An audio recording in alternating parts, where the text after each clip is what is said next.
Dengan kasus ini sampai dengan vonis bebas Haris Fathia itu membuktikan bahwa bisnis militer di Papua itu betul-betul ada, nyata, fakta untuk eksploitasi sumber daya alam.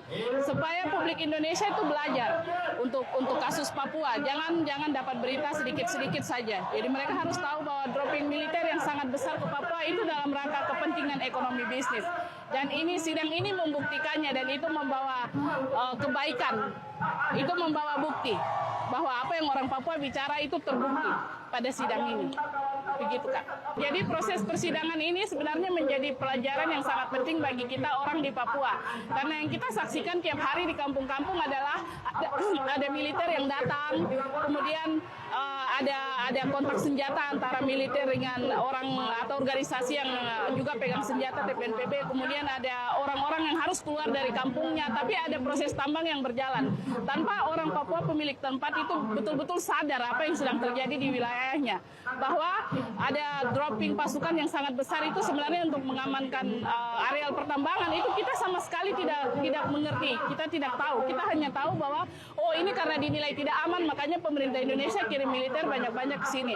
Makanya penelitian ini dan proses persidangan ini membuktikan bahwa gangguan keamanan dan lain-lain, juga dropping militer yang sangat banyak ke Papua bukan cuma karena alasan Papua yang tidak aman, tapi ada alasan lain, yaitu kepentingan bisnis yang sangat besar untuk tanah Papua, karena tanah Papua itu sangat kaya. Yang diangkat oleh teman-teman ini kan wilayah yang emasnya sangat banyak ya, Intan Jaya, DGWO, itu wilayah yang sudah sangat lama. Kita sebagai organisasi gereja kita tahu bahwa ada helikopter ke sana, keluar masuk hutan, ada emas yang diangkat, tapi kita tidak punya kemampuan.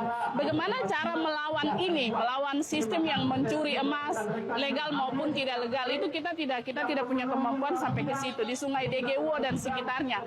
Dengan sidang ini orang jadi tahu bahwa ternyata ini sudah bertahun-tahun orang mengeruk kekayaan alam, mengambil keluar emasnya seperti itu, dan ternyata ada banyak sekali perusahaan, termasuk ada militer di balik perusahaan-perusahaan itu.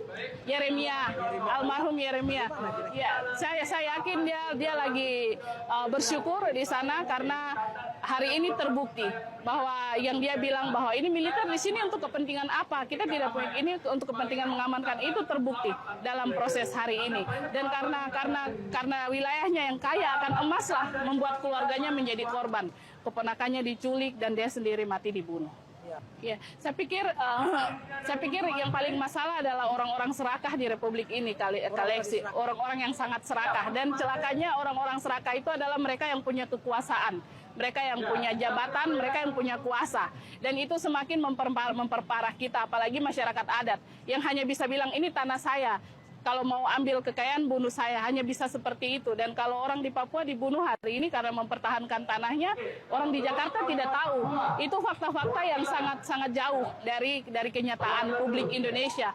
Makanya proses persidangan ini paling tidak menjadi pintu, menjadi jalan untuk orang mencari tahu lebih banyak lagi apa yang terjadi di Papua.